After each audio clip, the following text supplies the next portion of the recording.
Hi there, my name is Ken Hughes. Welcome back to the channel. Today I want to talk about AI and some watch outs and some really important strategic lenses to look through for your brand and your business with AI. Now look, it wasn't that long ago when if you said something like AI, most people would think you were talking about bulls or cows or in vitro fertilization. Artificial insemination was what AI stood for only 20, 25 years ago. Today obviously AI is taking over our present, not mind our future. As quantum computing and AI fold together, the synergy that is their destiny will fundamentally change the future for Generation Beta, the generation that are about to be born 2025 on.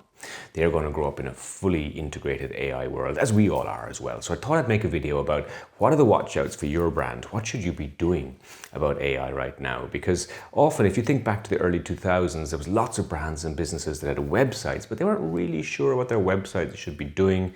Even today, there's lots of brands and businesses that have apps, but those apps really don't add any particular value to consumers. They want the consumer to download the app, but then the consumer does, and there's not much in the app that gives them anything. And so you don't want to fall into that trap with AI. You don't want to be doing AI just for the sake of AI. You want to make sure that the AI investments you're making actually add some value proposition to the consumer. So I thought I'd think about, well, two things. Firstly, that show you the value proposition to consumer. And the first one is efficiency.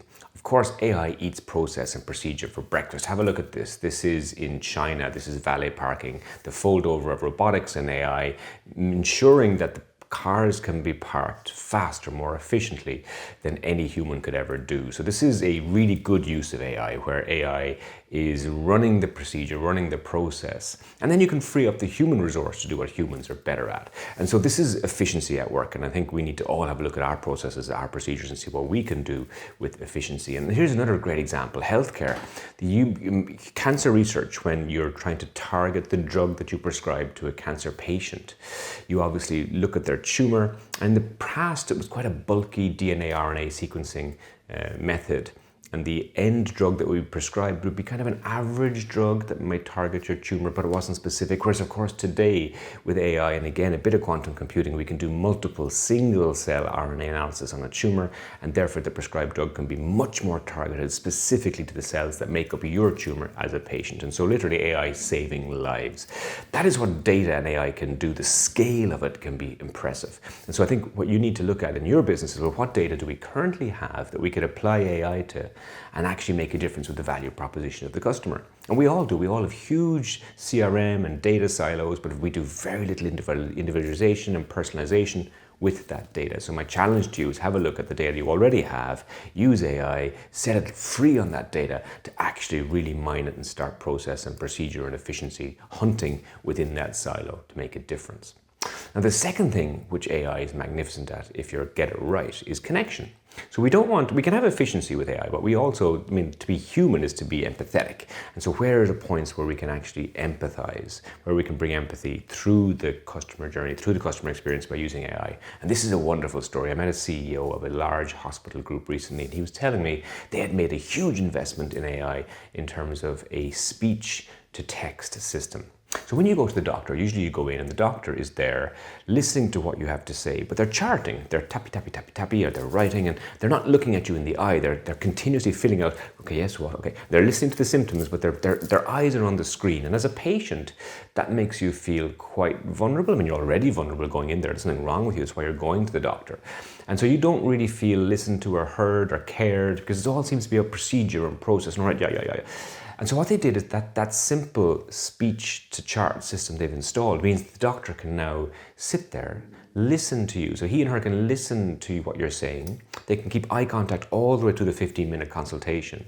And the system is automatically charting in behind the scenes. And when you leave as a patient, all they do is turn around, spend maybe 10, 20 seconds looking at the chart, making sure it's all exact as what happened during the consultation. Now, the surprise with that installation was that, of course, the patient satisfaction scores went straight up because the patients were now happier. They felt heard, they felt listened to, they felt cared for, as was the design of the system. But the surprise was the employee satisfaction scores also went up because, of course, for the first time, the doctors felt, but this is what I got into medicine for. I got into medicine to care, to listen, to be there for the patient. And so both patient and employee are happier. And that's a great example of AI installed to do process and then freeing up the human resource to do what humans are good at, the connection. Here's another great example that's an AI-driven piece. This is StorySign. StorySign is an app that translates text into sign language for kids who are learning to read. Of course, being hearing impaired means it's much more difficult to read, and a lot of their literacy rates are behind their peers. And so this is a very simple AI system which helps kids learn through sign language, learn to read. Now that's a connection network. Again, that's AI helping people who have a disadvantage in our society better connect with their peers and those around them. And so AI can be used to better connect. And so again, it's a challenge for you. Where in your business can you find a place that AI actually helps the humans in the business better connect with each other? Now, there are watch-outs, obviously, with technology, with AI, and particularly when technology is new, people get excited, brands get excited, they start to use technology in many, many ways. The first watch-out is don't do it just because you can. Just because you have technical ability doesn't mean that the value that you're going to unleash in the world with that actually makes a difference to a customer. Here's a great example. This is Samsung Bali. So the personal assistant AI market is really heating up, and it's going to be a game changer, all of our virtual assistants. And they've launched Bali, and Bali rolls around the floor at you. Now, have a look.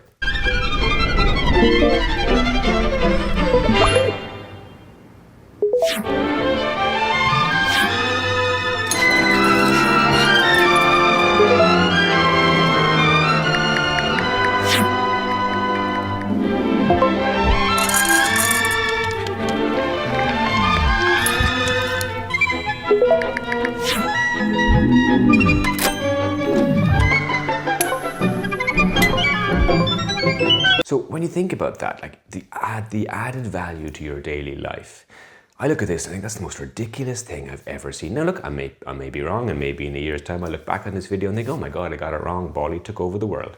But I look at it right now and I think, I see the value of a Roomba going around cleaning my home, but I don't see the value of a thing wobbling around you, doing very simple things that my phone can already do. And so the value proposition isn't strong enough for me. And that's a good example of brands just kind of trying to push out AI solutions to really a problem that doesn't exist, you know?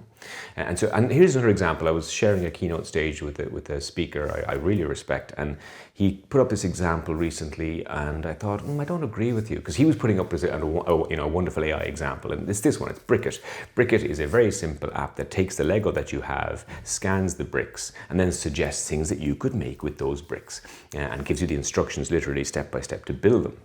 Now, it's a solution-driven app, and I get that idea, but I look at that and I think, well, the beauty of being human is to be curious, to be wonderful, to be full of wonder, to create, to solve problems. And so if you give a kid a pile of Lego bricks, surely the skill that we want them to develop is, what could I make out of my own imagination? How can I use my creativity to solve this problem?